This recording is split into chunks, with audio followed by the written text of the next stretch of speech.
possibilité de supprimer certains privilèges, mais aussi de réduire le risque jusqu'alors imminent de voir la Roumanie perdre les fonds européens conditionnés par cette réforme adoptée avec beaucoup de retard.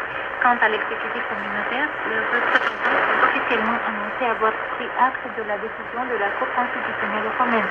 Pourtant, ils examinent encore l'opportunité de débloquer les 231 millions d'euros du Plan national de relance et de résilience pour la réforme, ce montant étant conditionné par la réforme des régimes spéciaux de retraite des magistrats. Le ministre des Investissements et des Projets européens, Dragoș Păsăraru, a promis faire toutes les démarches nécessaires pour que ces fonds ne soient pas perdus.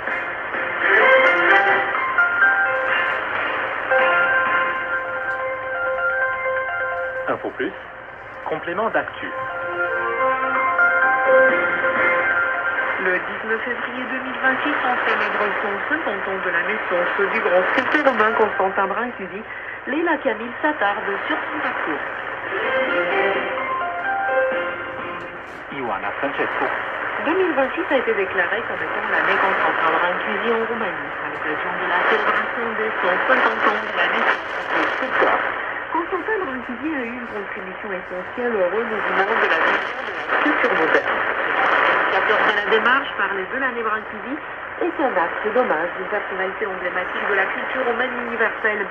Qui plus est, en 2015, le Parlement de Bucarest a adopté une loi faisant du 19 février, jour de la naissance du sculpteur romain, le jour national Constantin Brancusi. Membre posthume de l'Académie roumaine, Constantin Brancusi est né à Hovița, dans le département de Gorj, dans le sud-ouest de la Roumanie. Depuis son enfance, il a été attiré par les arts traditionnels et surtout par le travail du bois. La tradition roumaine a influencé l'intégralité de son œuvre artistique. Il a suivi les cours de l'École des Beaux-Arts et métiers de Craiova pour suivre par la suite les cours universitaires de l'École nationale des Beaux-Arts de Bucarest. Il a commencé à découvrir son propre style. Le désir de se perfectionner l'a emmené à Paris et plus précisément au centre artistique de l'Europe du siècle précédent où il a vécu ses premiers contacts avec l'avant-gardisme et le cubisme. À la suite d'une compétition en 1905, il rejoint la D'ailleurs, il a passé une bonne partie de sa vie à Paris où il s'est dédié à l'art. Il a refusé la proposition du célèbre sculpteur français Auguste Rodin de devenir son apprenti dans son atelier car rien ne pousse à l'ombre des grands œuvres à Sylvie. Au début de carrière, ses sculptures ont porté sur les représentations classiques du corps humain. Plus tard, il a éliminé les détails inutiles en se concentrant sur l'esprit de l'objet et a essayé de transformer la matière brute, le bois, la pierre ou le bronze en forme pure. Jusqu'en 1914, il a participé régulièrement aux expositions collectives de Paris et de Bucarest, où il a inauguré le cycle L'Oiseau Lyre, la Maison Garnier et Mademoiselle Pogani. En 1914, Brancusi a inauguré sa première exposition aux États-Unis, à New York, où il a eu un grand succès.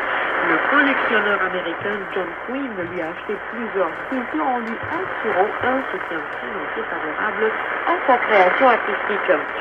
Dans la Roumanie du réalisme socialiste, Brancusi a été contesté et considéré comme un des représentants du formalisme bourgeois cosmopolite.